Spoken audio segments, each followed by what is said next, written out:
یہ اس معاملے میں میرے پاس اتنا علم نہیں ہے کہ میں اس کو صحیح طرح سے رہنمائی کر سکوں اس کی، تو آپ اس کو کہیں کہ میں آپ کی بات سن سکتا ہوں، لیکن مجھے اس بارے میں اتنا علم نہیں ہے کہ میں آپ کو اس میں اور بتا سکوں. یا آپ کہہ سکتے ہیں کہ اچھا میں اس کے بارے میں اور سوچ کے سمجھ کے پھر میں آپ سے بات کرتا ہوں.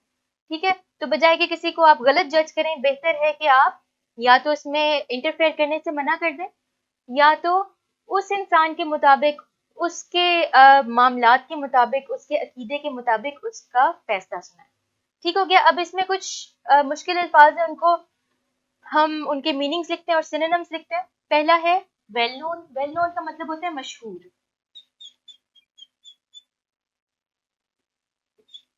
اور سینونیم میں لکھ دیں فیمس.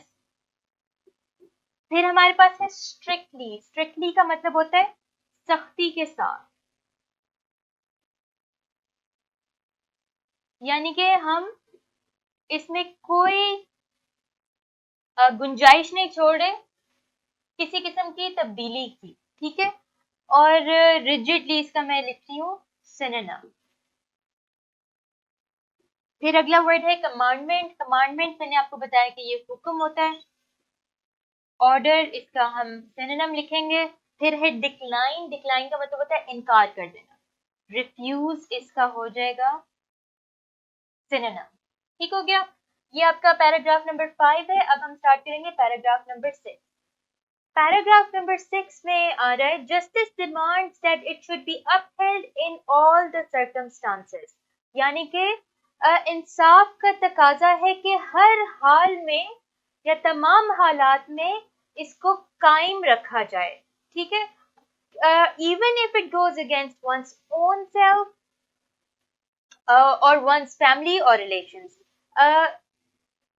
چاہے یہ انسان کے اپنے خلاف جائے، اس کے خاندان کے خلاف جائے، یا اس کے تعلقات کے خلاف جائے، یا اس کے رشتوں کے خلاف جائے، ایک ہی بات ہے. all of his life حضرت محمد صلی اللہ علیہ وسلم judged other people's affairs with justice and told his companions to be just. یعنی کہ آپ صلی اللہ علیہ وسلم نے اپنی تمام زندگی لوگوں کے معاملات کو انصاف کے ساتھ، معاملات کا فیصلہ انصاف کے ساتھ سنایا یا کیا، اور اپنے ساتھیوں کو بھی کہا کہ عادل رہیں، یعنی انصاف پسند رہیں.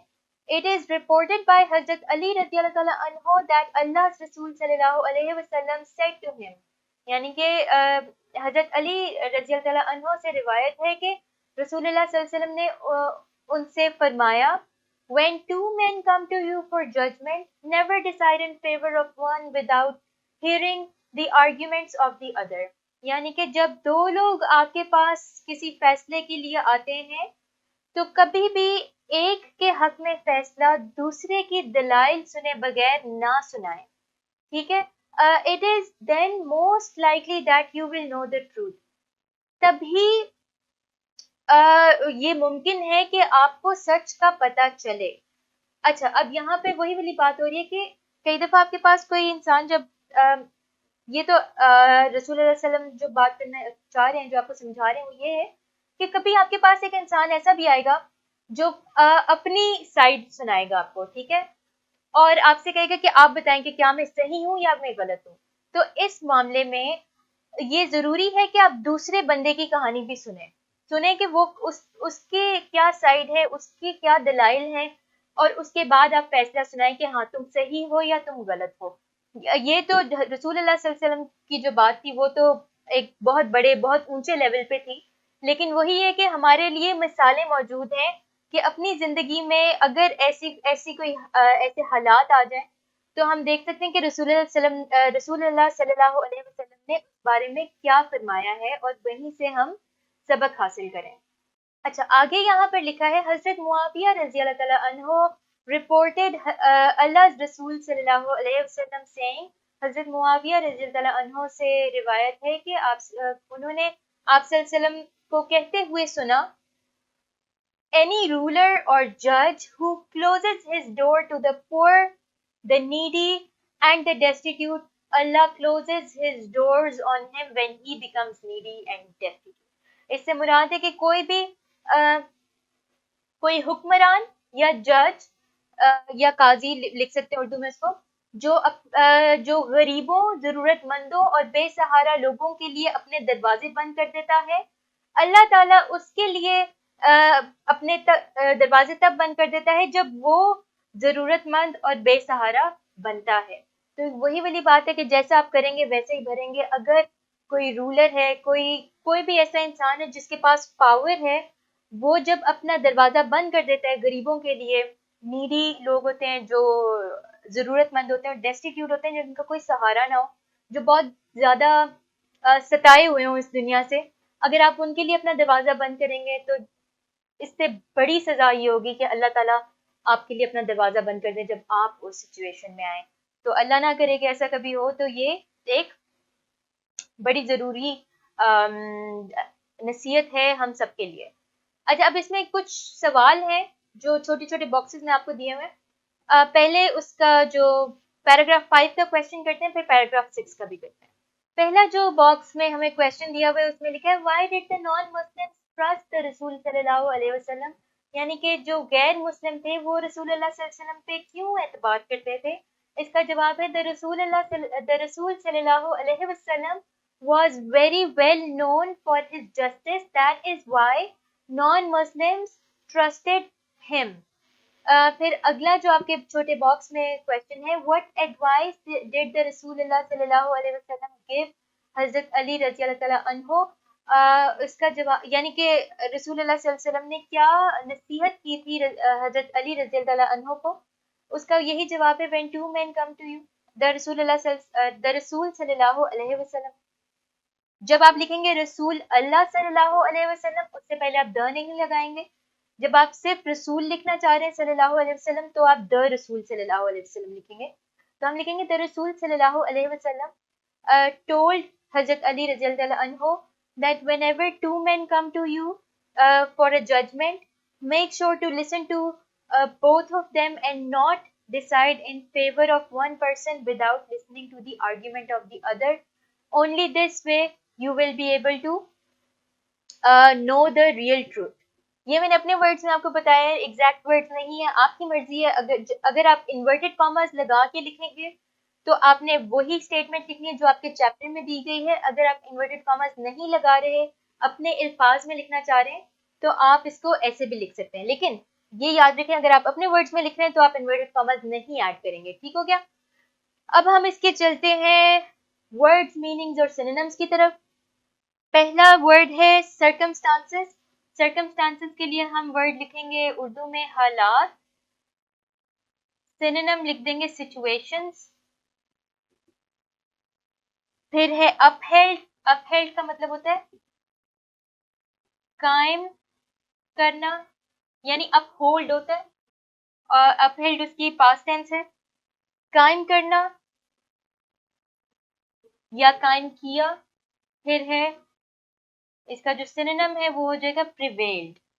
ٹھیک ہو گیا؟ پھر ہے جسٹ. جسٹ کا مطلب ہوتا ہے عادل، انصاف پسند. اور سینونیم میں لکھ دیں فیئر. یعنی یہ کچھ ورڈز ہیں جن کا ایک ہی مطلب ہے، جو ایک ہی سینس میں بولے جاتے ہیں، جیسے کہ جسٹ، فیئر. ایک اور ورڈ اس میں شروع میں ہم نے پڑھا تھا اکویٹیبل، ایک ہی اس کا مطلب ہے. اچھا، ان فیور یہ ایک ورڈ نہیں ہے، یہ ایک فریز ہے. یہ میں نے اس لیے لکھا ہے تاکہ آپ کو پتہ چلے کہ اس کا مطلب ہے کہ حق میں. جیسے استعمال ہوئے کہ ان فیور، ڈونٹ جج in favour of one person, کہ کسی ایک انسان کے حق میں فیصلہ نہ کریں. اس کا میں سینونیم نہیں لکھ رہی کیونکہ یہ میں آپ کو بس اس کا ایک کانسیپٹ سمجھانا چاہ رہی ہوں. آگے ہے آرگیومنٹ. آرگیومنٹ کا مطلب ہوتا ہے دلیل، اور سینونیم اس کا لکھ سکتے ہیں ریزن. ریزن کا ویسے تو ایک مطلب ہوتا ہے وجہ، ریزننگ کا مطلب آرگیومنٹ بھی ہوتا ہے کہ آپ کی کسی آرگیومنٹ کے پیچھے کی سپورٹ. ٹھیک ہے؟ آگے ہے رولر. رولر کا مطلب ہوتا ہے حکمران، اور سینونیم لکھا جا سکتا ہے اس کا لیڈر. پھر آگے ورڈ ہے نیڈی. نیڈی کا مطلب ہوتا ہے ضرورت مند.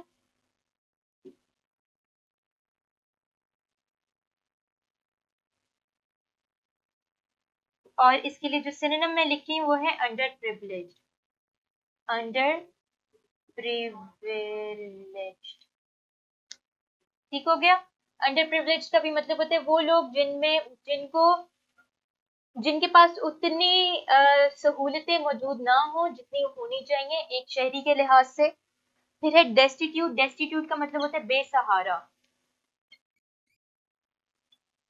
بے سہارا. اور اس میں لکھوں گی سینونیم ہیلپ لیس. یہ آپ کا ہو گیا پیراگراف نمبر 6. اس میں کوئی کوشچنز ہو مجھ سے ضرور پوچھیں, میں آپ کو جواب دوں گی.